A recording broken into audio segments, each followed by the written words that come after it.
Selamat datang di channel cerita kita. Jangan lupa subscribe, like, dan komen asal daerahnya biar kita makin akrab, dan selamat mendengarkan. Pagi itu, sinar matahari menyelinap masuk lewat jendela kamarku, membangunkanku dengan lembut. Hari ini terasa istimewa, bukan karena ada perayaan, tapi karena aku akan kembali ke tempat yang selalu membuatku merasa seperti pulang, kantorku. Namaku Arga, usia 24 tahun, baru setahun bekerja di perusahaan konsultan ternama. Banyak orang bilang aku beruntung bisa diterima di sini, di antara ratusan pelamar. Tapi bagiku, keberuntungan terbesar bukan hanya pekerjaan ini, melainkan orang-orang di dalamnya. Setiap kali masuk, senyum hangat Mbak Rini di resepsionis selalu menyambut. Raka, sahabatku sekaligus rekan kerja, selalu menepuk bahuku sambil bercanda, seakan semua masalah bisa hilang hanya dengan tawa kecil. Dan yang paling aku hormati, Pak Bima, atasan yang selalu mengajarkan bahwa pekerjaan bukan sekadar angka, tapi tentang hati. Siang itu, kami makan bersama di kantin. Raka menggoda. "Gah, kalau kamu terus rajin begini, jangan-jangan tahun depan udah duduk di kursi manajer." Aku hanya tertawa, sambil menatap keluar jendela. Entah kenapa, di hati kecilku, aku mulai membayangkan masa depan yang cerah di sini. Yang belum aku tahu, semua itu hanya sementara. Sudah menjadi kebiasaanku untuk datang 15 menit lebih awal ke kantor. Bukan karena takut telat, tapi karena aku suka menikmati suasana sebelum semuanya sibuk. Aroma kopi dari pantry, suara printer yang mulai berdetak pelan, dan cahaya pagi yang masuk lewat jendela kaca besar di lobi, semua itu seperti bagian dari hidupku yang tak tergantikan. Pagi itu, Pak Bima memanggilku ke ruangannya. "Arga, ini laporan bulan kemarin. Rapi sekali. Teruskan seperti ini," katanya sambil tersenyum. Pujian kecil seperti itu cukup membuatku bersemangat seharian. Sepulang kerja, aku dan Raka duduk di sebuah kafe dekat kantor. Kami berbicara tentang rencana masa depan. "Kalau aku sih, pengen punya bisnis sendiri, biar nggak diperintah orang terus," kata Raka sambil menyeruput kopinya. Aku tersenyum. "Kalau aku, rasanya udah nyaman di sini. Nggak tahu ya, aku ngerasa tempat ini kayak rumah." Malam itu aku pulang dengan hati ringan, tak pernah terpikir bahwa sebuah perubahan besar sedang mendekat. Sebuah perubahan yang akan menghapus senyumku untuk waktu yang lama. Pagi itu kantor terasa lebih ramai dari biasanya. Rupanya, hari ini ada acara kecil perayaan ulang tahun perusahaan. Balon warna-warni menghiasi lobi, dan aroma kue coklat memenuhi udara. Aku, Raka, dan beberapa rekan kerja ikut membantu menata meja makan. Kami tertawa saat mencoba menempelkan banner yang terus jatuh karena selotipnya lepas. Bahkan Pak Bima ikut bercanda, sesuatu yang jarang ia lakukan. Ketika acara dimulai, semua karyawan berkumpul di aula kecil. Ada ucapan terima kasih dari manajemen, potong kue, dan tentu saja foto bersama. Dalam foto itu, aku berdiri di barisan tengah, tersenyum lebar, merasa menjadi bagian dari sesuatu yang besar dan berarti. Siang harinya, kami kembali bekerja, tapi suasana masih penuh tawa. Raka bahkan menuliskan di chat grup kantor, "Hari ini harus jadi hari produktif sekaligus bahagia." Aku tak pernah menyangka, foto hari itu akan menjadi kenangan terakhirku tentang kantor ini, sebelum semua berubah menjadi dingin dan asing. Pagi itu, suasana kantor berbeda. Semua terlihat rapi, lebih dari biasanya. Meja-meja yang biasanya sedikit berantakan kini sudah tertata sempurna.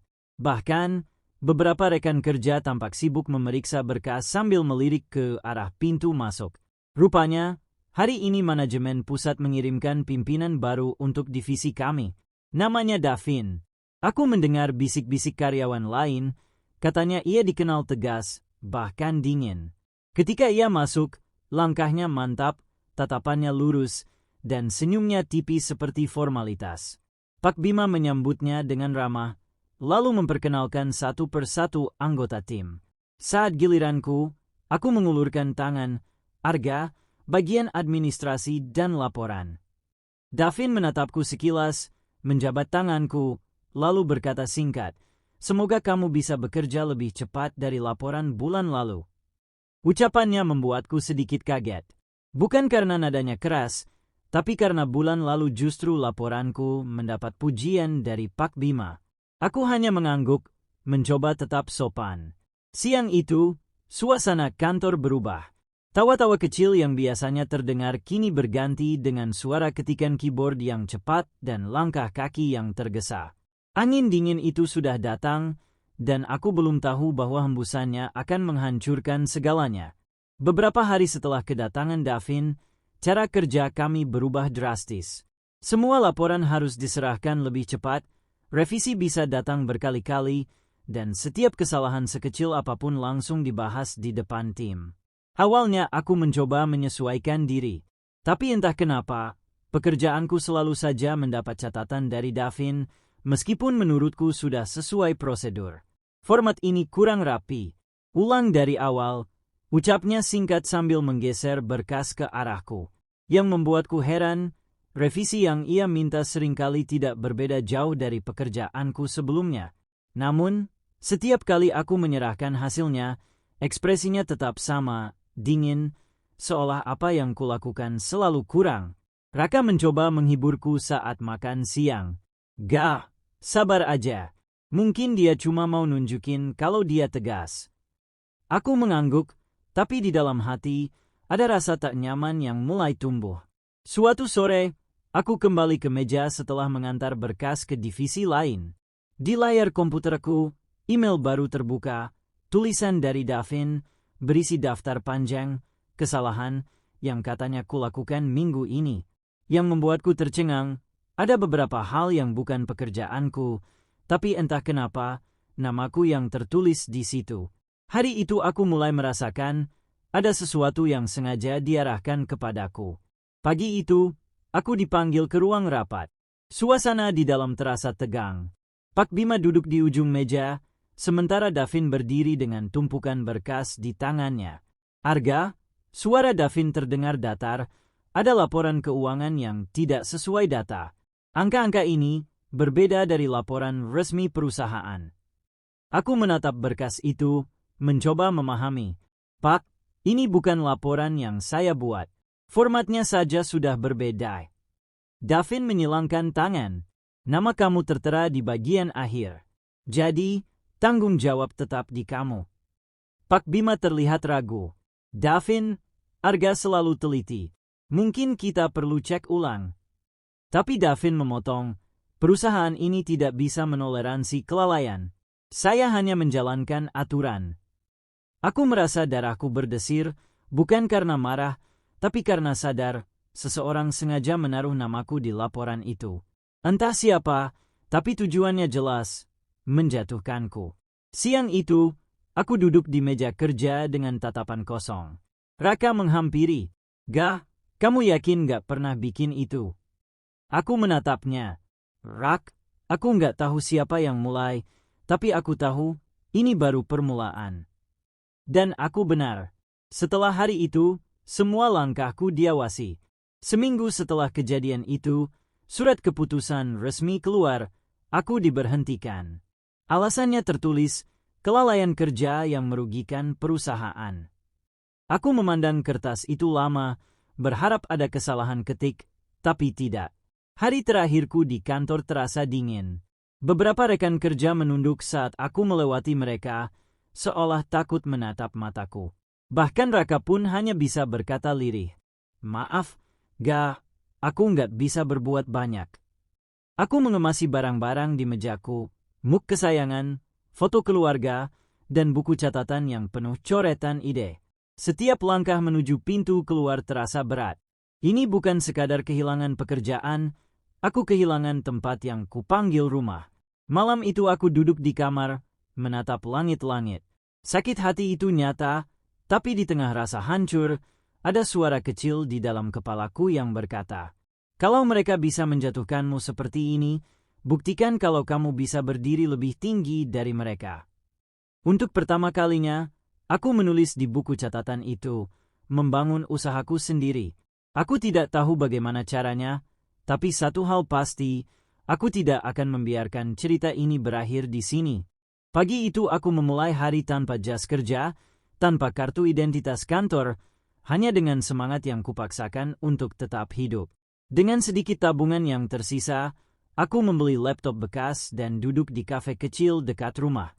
Di buku catatan, aku menulis rencana, usaha kreatif di bidang desain dan pemasaran digital. Kupikir akan mudah menemukan klien pertama. Aku mulai mengirimkan penawaran ke puluhan alamat email perusahaan kecil yang kutemukan di internet. Namun, jawabannya selalu sama, maaf, kami belum membutuhkan. Atau lebih buruk lagi, tidak ada jawaban sama sekali. Beberapa kali aku mencoba datang langsung menawarkan jasaku, tapi tatapan orang-orang itu membuatku merasa seperti penjual mimpi yang tidak meyakinkan. Sore itu, hujan turun deras. Aku duduk di halte, menatap ponsel yang kosong dari notifikasi. Rasanya semua pintu tertutup di depanku. Tapi di tengah rasa lelah itu, aku ingat satu hal. Dulu, mereka menilai aku tak cukup baik, padahal aku sudah memberi yang terbaik. Kini, aku akan membuktikan bahwa aku bisa berdiri tanpa mereka. Keesokan harinya, aku berjanji pada diriku sendiri, tak peduli berapa kali ditolak, aku akan terus melangkah. Hari itu aku duduk di kafe yang sama, menatap layar laptop dengan daftar penolakan yang makin panjang. Rasanya seperti berlari maraton tanpa tahu garis finish. Saat hendak menutup laptop, notifikasi email masuk. Dari sebuah toko kecil yang menjual produk kerajinan tangan. Isinya singkat. Kami lihat profil Anda. Mungkin kita bisa bicara. Datanglah ke toko kami besok siang. Hatiku berdebar. Ini bisa jadi klien pertamaku. Malam itu aku menyiapkan proposal terbaik, memoles setiap detail agar terlihat profesional meski hanya dibuat di laptop bekas. Keesokan harinya, aku datang ke toko itu. Pemiliknya, Bu Sinta, menyambut hangat tapi matanya penuh kehati-hatian. Kami butuh desain katalog, tapi budget kami terbatas sekali. Kalau kamu mau, kerjakan saja sebagai percobaan. Kalau bagus, kita lanjut. Aku tahu ini berarti aku akan bekerja nyaris tanpa bayaran. Tapi entah kenapa, aku mengangguk. Bagi orang lain mungkin ini tidak sepadan, tapi bagiku, ini adalah pintu yang terbuka sedikit di tengah semua pintu yang tertutup rapat. Malam itu aku bekerja hingga larut, ditemani suara hujan di luar jendela. Aku belum tahu bahwa proyek kecil ini akan menjadi langkah pertama menuju badai yang lebih besar. Proyek katalog untuk toko Bu Sinta selesai dalam 3 hari. Aku mengirimkan hasilnya dengan sedikit gugup. Sore itu, teleponku berdering. Mas Arga, desainnya bagus sekali. Banyak pelanggan memuji katalog ini. Saya mau lanjut kerjasama untuk bulan depan. Suara Bu Sinta terdengar bersemangat. Aku tersenyum lebar. Rasanya seperti menemukan setetes air di tengah gurun. Kabar itu ternyata cepat menyebar. 2 pemilik usaha lain yang kenal dengan Bu Sinta menghubungiku. Beberapa minggu berikutnya, aku mulai punya beberapa klien tetap. Pemasukan memang belum besar, tapi cukup untuk membuatku merasa aku sedang berada di jalur yang benar. Namun, di tengah rasa percaya diri itu, aku mulai mendengar bisik-bisik. Ada seorang desainer lama di kota ini, namanya Fahri, yang tidak senang melihat namaku mulai muncul di lingkaran usaha kecil menengah. Beberapa calon klien bercerita bahwa mereka mendapat peringatan darinya agar tidak bekerja sama denganku. Awalnya aku menganggap itu hanya gosip, tapi ketika salah satu klien tiba-tiba membatalkan proyek tanpa alasan jelas, aku mulai mengerti. Jalan ini tidak akan mudah. Dan kali ini, yang menghalangiku bukan hanya penolakan, tapi juga orang-orang yang tak ingin aku berhasil. Awal bulan itu seharusnya jadi masa yang sibuk. Tapi anehnya, semua jadwal pekerjaanku mendadak kosong. Satu persatu klien yang sudah berencana bekerja sama, membatalkan. Alasannya selalu samar, maaf, kami memutuskan menunda, atau ada yang menawarkan harga lebih murah. Beberapa hari kemudian, aku mendapat kabar dari seorang teman lama. Gak, kamu tahu nggak? Fahri bilang ke banyak orang kalau hasil desainmu cuma asal jadi. Dia bahkan bilang kamu pernah dipecat karena lalai kerja. Jantungku seperti diremas. Itu cerita yang ia dengar. Dari mana? Aku tahu jawabannya. Seseorang dari masa laluku sedang membocorkan setengah kebenaran untuk menjatuhkanku. Pendapatanku menurun tajam. Tagihan sewa kos, cicilan laptop, dan kebutuhan sehari-hari mulai menumpuk. Aku mencoba menghubungi klien baru, tapi sebagian besar tidak membalas. Suatu malam, aku duduk di kamar yang gelap, hanya diterangi layar laptop. Di depanku, proposal baru yang sudah kukerjakan berhari-hari masih kosong dari tanggapan. Aku menutup mata, dan untuk pertama kalinya sejak memulai usaha ini, aku bertanya pada diriku sendiri. Mungkin mereka benar, mungkin aku memang tak akan berhasil. Namun, di sudut hati kecilku, ada rasa yang menolak menyerah. Tapi entah sampai kapan aku bisa mempertahankannya. Hari-hari berikutnya berjalan seperti mimpi buruk yang tak mau berakhir. Teleponku jarang berdering. Kotak masuk email hanya berisi iklan dan tagihan. Bahkan pesan singkat dari Raka pun sudah jarang muncul. Suatu siang, aku memberanikan diri datang ke sebuah pameran usaha untuk mencari peluang. Tapi di sana, beberapa pemilik stand hanya menatapku sekilas sebelum berkata, "Maaf, kami sudah punya desainer tetap." Nada mereka sopan, tapi tatapan matanya seperti sudah punya penilaian buruk tentangku. Malam itu, aku pulang dengan langkah gontai. Di kamar kos, tumpukan tagihan tergeletak di meja. Tabunganku tinggal cukup untuk bertahan beberapa minggu. Laptop yang menemaniku bekerja mulai sering mati mendadak. Aku menatap catatan tujuanku yang kutempel di dinding, membangun usahaku sendiri. Tulisan itu kini terasa seperti lelucon. Kupikir aku bisa melawan fitnah dan penolakan, tapi ternyata dunia tak seindah itu. Untuk pertama kalinya, aku benar-benar merasa sendirian. Dan di tengah keheningan malam, aku bertanya, kalau aku berhenti sekarang, apakah ada yang peduli? Pagi itu, aku duduk di warung kopi kecil, menatap daftar lowongan pekerjaan di ponsel. Jemariku hampir menekan tombol kirim lamaran ketika sebuah pesan masuk. Isinya dari nomor tak dikenal. "Saya mendapat kontak Anda dari Bu Sinta. Kami butuh desain kampanye besar untuk peluncuran produk internasional. Tenggat 3 minggu. Apakah Anda tertarik?" Aku membaca ulang pesan itu berkali-kali. Proyek internasional? Itu berarti reputasi, peluang besar, dan uang yang cukup untuk menyelamatkan usahaku. Tapi ada syarat yang membuatku terdiam lama.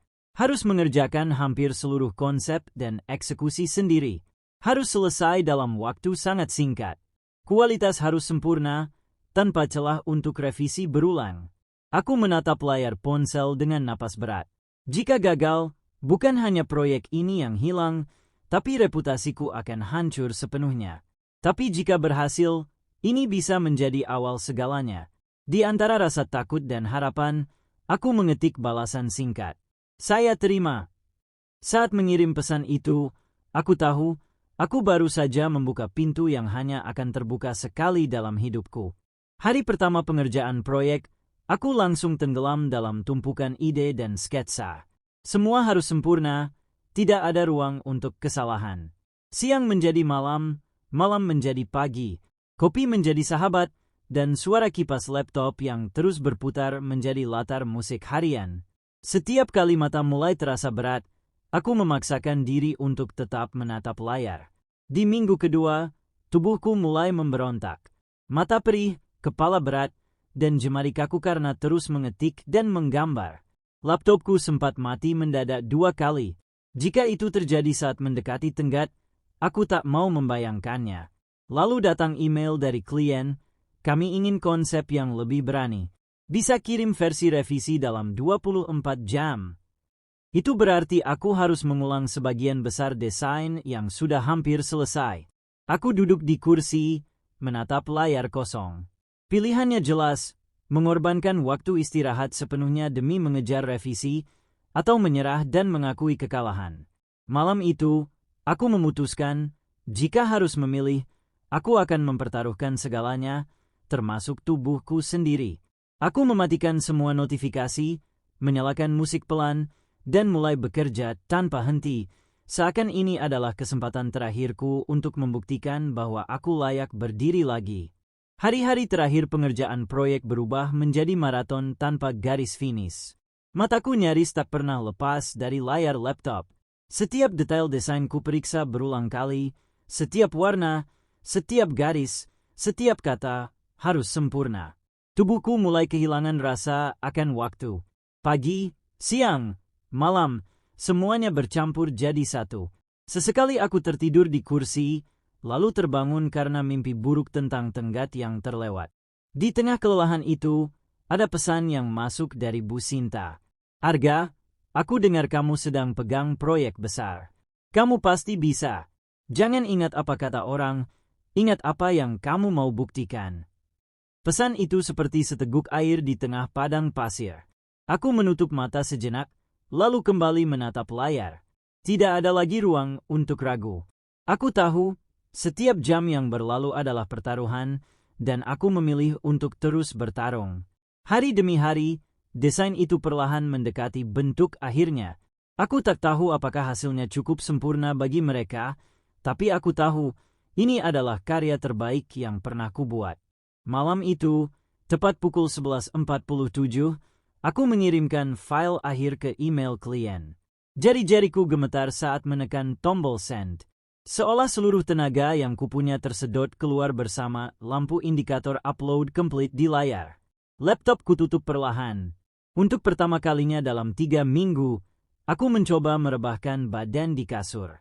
Tapi bukannya tidur, pikiranku malah dipenuhi pertanyaan. Apakah warnanya terlalu berani? Apakah konsepnya cukup kuat? Atau mereka akan menganggap ini gagal? Keesokan paginya, ponselku tetap sunyi. Siang pun lewat tanpa kabar. Setiap notifikasi yang muncul membuat jantungku berdegup kencang, hanya untuk menemukan pesan promosi atau chat dari grup lama yang tak lagi aktif.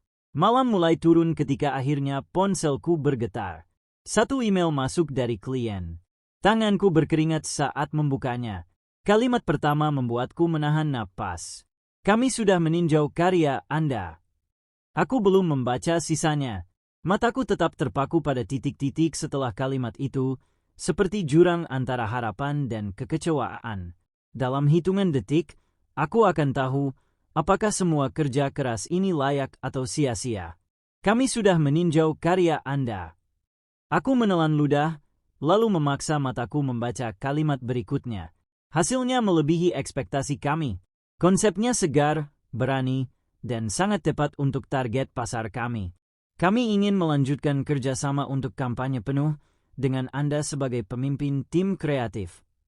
Tanganku terlepas dari ponsel. Rasanya sulit percaya pada kata-kata itu. Aku membacanya lagi dan lagi. Tidak, ini bukan mimpi. Aku benar-benar berhasil. Dalam hitungan menit, aku menerima panggilan dari perwakilan perusahaan mereka di Jakarta. Nada suaranya ramah, penuh rasa hormat, berbanding terbalik dengan tatapan merendahkan yang dulu sering kuterima. Mereka bahkan meminta izin untuk mencantumkan namaku di materi publikasi sebagai Creative Director. Aku menatap catatan tujuanku di dinding, membangun usahaku sendiri. Kini, kalimat itu bukan lagi sekadar tulisan, tapi kenyataan yang mulai terwujud. Malam itu aku berjalan keluar, menatap langit kota yang penuh lampu. Dulu, setiap cahaya itu terasa jauh dan tak tergapai. Sekarang, aku tahu, aku sedang berdiri di bawahnya, dan sinarnya menyapaku kembali. 3 bulan berlalu sejak proyek itu sukses diluncurkan. Kini, meja kecil di sudut kamar yang dulu jadi tempat kerjaku telah berganti dengan ruang kantor sederhana, tapi penuh energi. Dindingnya dipenuhi sketsa, papan ide, dan foto tim kecil yang kini membantuku. Mereka adalah anak-anak muda kreatif yang dulu kesulitan mendapat kesempatan, seperti diriku dulu. Hari ini, aku melangkah masuk ke ruang rapat sebuah gedung tinggi di pusat kota. Di depanku, duduk para petinggi perusahaan yang dulu bahkan tak mau melirik namaku. Sekarang, mereka mendengarkan setiap kata yang kuucapkan, mencatat ide-ideku, dan mengangguk setuju. Bu Sinta sempat mampir ke kantorku minggu lalu. Ia tersenyum, menepuk bahuku, dan berbisik, "Lihat, Semua yang kau lalui akhirnya membawamu ke sini. Aku tersenyum. Ya, dari meja kecil yang penuh coretan mimpi, aku kini duduk di kursi yang dulu hanya berani kulihat dari kejauhan. Malam itu aku duduk sendirian di balkon kantorku, menatap jalanan kota yang dipenuhi lampu kendaraan. Udara malam membawa aroma hujan, mengingatkanku pada sore-sore panjang di mana aku pulang dengan kepala tertunduk, dipenuhi kata-kata yang meragukan kemampuanku. Ternyata, semua luka itu justru menjadi bahan bakar yang membawaku ke sini. Aku ingat wajah-wajah yang dulu menganggapku remeh. Bukan dengan amarah, tapi dengan senyum kecil. Karena sekarang aku mengerti, tanpa mereka, aku mungkin tak akan pernah belajar untuk berdiri sendiri. Ponselku berbunyi, pesan dari tim. Pak, ide kampanye baru sudah siap dipresentasikan besok. Aku menjawab singkat, bagus. Kita akan buat sesuatu yang lebih besar lagi. Di dalam hati, aku berbisik pada diriku yang dulu. Terima kasih sudah tidak menyerah. Hari itu, aku diundang menjadi pembicara di sebuah seminar kreativitas di kampus. Di hadapanku duduk puluhan mahasiswa dengan mata penuh semangat, mata yang dulu juga aku miliki, sebelum dunia mengajarkanku bahwa perjalanan tak selalu mudah. Aku memulai cerita dari awal, dari meja kecil di sudut kamar, dari tatapan merendahkan yang kuterima, hingga malam panjang tanpa tidur demi membuktikan diriku. Beberapa mahasiswa menunduk, mencatat, sementara yang lain hanya menatap, seakan tak ingin melewatkan satu pun kata. Lalu aku menutupnya dengan kalimat sederhana. Kursi pemimpin bukan hadiah yang jatuh dari langit. Itu dibangun dari setiap kegagalan yang kamu hadapi dan keberanian untuk bangkit setelahnya. Jadi, kalau hari ini kamu sedang jatuh, mungkin kamu sedang dalam perjalanan menuju kursi itu. Sore itu, aku berjalan keluar dari aula dengan hati yang ringan. Bukan karena pencapaian, tapi karena tahu, kisahku akan terus hidup di orang-orang yang percaya bahwa setiap jatuh bisa menjadi langkah menuju puncak. Lampu sore menyinari jalanku, dan untuk pertama kalinya, aku sadar kursi itu bukan tujuan akhir, melainkan awal dari perjalanan yang lebih besar.